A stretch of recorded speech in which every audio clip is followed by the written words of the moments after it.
Nayandahalli flyover ಮೇಲೆ ಅಪಾಯಕ್ಕೆ ಆಹ್ವಾನವನ್ನ ಕೊಟ್ಟಿದ್ದಾರೆ. ನಾಯಂಡಹಳ್ಳಿ ಫ್ಲೈಓವರ್ ಮೇಲೆ ಟ್ರಾಫಿಕ್ ಸೂಚನಾ ಫಲಕಗಳೇ ಇಲ್ಲ.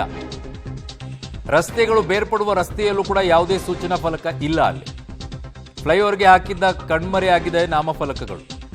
ಫ್ಲೈಓವರ್ ತಿರುವು ಮತ್ತು ಸರಿಯಾದ ಮಾರ್ಗ ಕಾಣದೆ ಅಪಘಾತಗಳ ಸಂಖ್ಯೆ ಈಗ ನಾಯಂಡಹಳ್ಳಿ ಫ್ಲೈಓವರ್ ಮೇಲೆ ಆಗ್ತಾ ಇದೆ. ಹೇಗಿದೆ ನಾಯಂಡಹಳ್ಳಿ ಫ್ಲೈಓವರ್ ಮೇಲೆ ಪರಿಸ್ಥಿತಿ? ಅಲ್ಲಿ ಹಾಕಿರುವಂಥ ನಾಮಫಲಕಗಳು ಯಾಕೆ ಕಣ್ಮರೆ ಆದವು? ಅವನು ಯಾರಾದರೂ ಕಳ್ತನ ಮಾಡ್ತಿದ್ದಾರಾ ಏನು ಕತೆ? ಹಾಕಿರೋ ಗೊಂಬೆಗಳ ಪ್ಯಾಂಟೇ ಬಿಡ್ತಾ ಇಲ್ಲ ಅಂದಮೇಲೆ ನಾಮಫಲಕಗಳನ್ನು ಬಿಡ್ತಾರ? ಅವು ಕಬ್ಬಣದ್ದಿರುತ್ತೆ, ಒಂದಿಷ್ಟು ಹಾಕಿದರೆ ಅದರೊಂದಿಷ್ಟು ದುಡ್ಡು ಸಿಗುತ್ತೆ ಅಂತ ಹೇಳಿ ಅಂಥ ಮನಸ್ಥಿತಿಗೂ ಹೋಗಿರ್ಬೋದೇನೋ.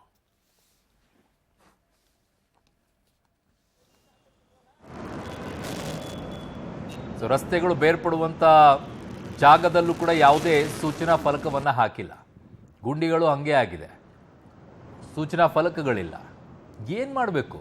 ಹಾಕಿರುವಂಥ ನಾಮಫಲಕಗಳನ್ನ ಯಾವನು ಕಿತ್ಕೊಂಡು ಹೋಗ್ತಾನೋ ಗೊತ್ತಿಲ್ಲ, ಇದಕ್ಕೆ ಹಾಕ್ತಾರೋ ಗೊತ್ತಿಲ್ಲ. ಸೊ ಎಲ್ಲ ಕಡೆಯೂ ಪರಿಸ್ಥಿತಿ ನಿರ್ಮಾಣವಾಗಿದೆ. ಇದು ಬ್ರ್ಯಾಂಡ್ ಬೆಂಗಳೂರು.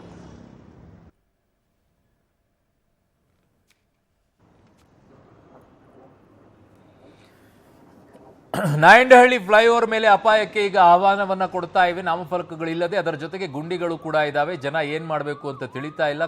ಕಂಡಲ್ಲೆಲ್ಲ ಗುಂಡಿಗಳು ಕಾಣಿಸ್ಕೊಳ್ತಾ ಇದೆ. ಯಾವ ಕಡೆಗೆ ತಿರುವು ತೆಗೆದುಕೊಳ್ಬೇಕು ಅನ್ನುವಂಥದ್ದು ರಸ್ತೆಗಳು ಕೂಡ ಕಾಣಿಸ್ಕೊಳ್ತಾ ಇಲ್ಲ.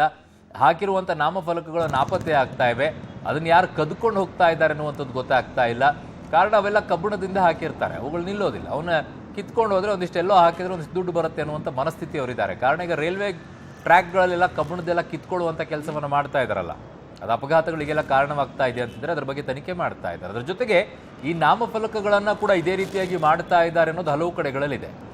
ಏರಿಯಾಗಳಲ್ಲಿ ನಿಮಗೆ ಇದು ಈ ರೋಡು, ಈ ರಸ್ತೆ, ಇದು ಇಂಥ ವಾರ್ಡು ಅಂತೇಳಿ ಕಬ್ಬಣದ ಬೋರ್ಡ್ಗಳನ್ನು ಹಾಕಿರ್ತಾರೆ, ಅವನ್ನೂ ಕಿತ್ಕೊಂಡು ಹೋಗುವಂಥವ್ರು ಇದ್ದಾರೆ. ಸಿಲಿಕಾನ್ ಸಿಟಿ ಬೆಂಗಳೂರಿನ ಕೆಲವು ಫ್ಲೈಓವರ್ಗಳು ವಾಹನ ಸವಾರಿಗೆ ಸ್ವರೂಪಿಯಾಗಿ ಬದಲಾಗ್ತಾ ಇದೆ. ಅದರಲ್ಲೂ ಒಂದಷ್ಟು ಕಡೆಗಳಲ್ಲಿ ಸರಿಯಾದಂಥ ನಾಮಫಲಕಗಳು ಇಲ್ಲೇ ಇರುವಂಥದ್ದೇ ಈ ರೀತಿಯಾದಂಥ ಅಪಘಾತಗಳಿಗೆ ಕಾರಣ ಆಗ್ತಾ ಇದೆ ಅನ್ನುವಂಥ ಒಂದಷ್ಟು ಅಂಶಗಳು ಕೂಡ ಬಯಲಾಗಿದೆ.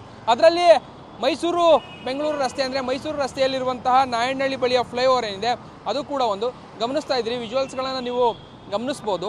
ಮುಖ್ಯವಾಗಿ ಈ ರಸ್ತೆಯ ಫ್ಲೈಓವರ್ ಏನಿದೆ ಬಹಳ ಹಳೆಯದಾದಂಥ ಫ್ಲೈಓವರ್. ಈ ಫ್ಲೈಓವರ್ನ ಎಂಟ್ರಿಯಿಂದ ಫ್ಲೈಓವರ್ ಎಕ್ಸಿಟ್ ತನಕ ಯಾವುದೇ ರೀತಿಯಾದಂತಹ ಸೂಚನಾ ನಾಮಫಲಕಗಳಿಲ್ಲ. ಕಂಪ್ಲೀಟ್ ಆಗಿ ಫ್ಲೈಓವರ್ ಮೇಲೆ ಬಹಳ ಪ್ಲೇನ್ ಆಗೇ ಇದೆ.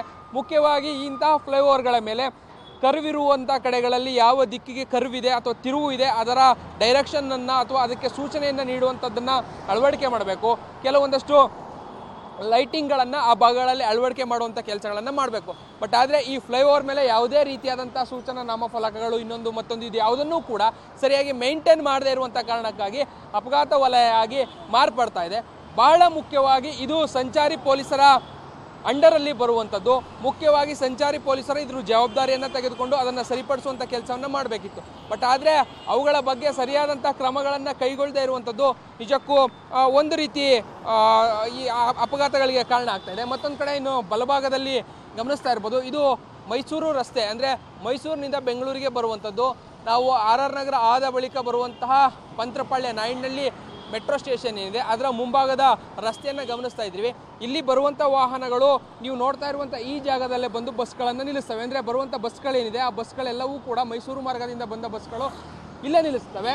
ಸೊ ರೋಡು ಚಿಕ್ಕದಾಗುವಂಥ ಕಾರಣಕ್ಕಾಗಿ ಬಸ್ಗಳು ನಿಂತಾಗ ಹಿಂಬದಿಯ ವಾಹನ ಸವಾರಿಗೆ ಅದು ಗೊತ್ತಾಗದೆ ಅಪಘಾತಗಳು ಕೂಡ ಸಾಕಷ್ಟು ಅಪಘಾತಗಳಾಗಿದೆ. ಗಮನಿಸ್ಬೋದು, ಬಸ್ ಒಂದು ಬಂತು ನೇರವಾಗಿ ಇಲ್ಲೇ ಬಂದು ನಿಲ್ಲಿಸುವಂಥ ವ್ಯವಸ್ಥೆಗಳಾಗುತ್ತೆ. ಜೊತೆಗೆ ಇಲ್ಲಿ ಅದಕ್ಕೆ ಸಂಬಂಧಪಟ್ಟಂತೆ ಇಲ್ಲಿ ಇದು ಬಸ್ ನಿಲ್ದಾಣ ಅನ್ನುವಂತಹ ಸೂಚನೆಗಳು ಇಲ್ಲ. ಹೀಗಾಗಿ ಹಿಂದೆಯಿಂದ ಬರುವಂಥ ವಾಹನ ಸವಾರಿಗೆ ಇದು ರಾತ್ರಿ ವೇಳೆಯಲ್ಲಿ ಸರಿಯಾಗಿ ಗೋಚರ ಆಗದೆ ಕೆಲವೊಂದಷ್ಟು ಅಪಾಯಗಳು ಆಗುವಂಥ ಸಾಧ್ಯತೆ ಇದೆ. ಕೂಡಲೇ ಸಂಬಂಧಪಟ್ಟಂಥ ಸಂಚಾರಿ ಪೊಲೀಸರು ಇವುಗಳ ಬಗ್ಗೆ ಗಮನವನ್ನು ಹರಿಸಿದ್ರೆ ಫ್ಲೈಓವರ್ನಿಂದ ಆಗಬಹುದಾದಂಥ ಅಪಾಯಗಳಿಗೆ ಕಡಿವಾಣವನ್ನು ಹಾಕಲಿಕ್ಕೆ ಸಹಕಾರಿಯಾಗಲಿದೆ. ಕ್ಯಾಮ್ರಾ ಪರ್ಸನ್ ಶಂಭು ಜೊತೆ ರಾಘು ಮರಿಸ್ವಾಮಿ, ಪಬ್ಲಿಕ್ ಟಿವಿ, ಬೆಂಗಳೂರು.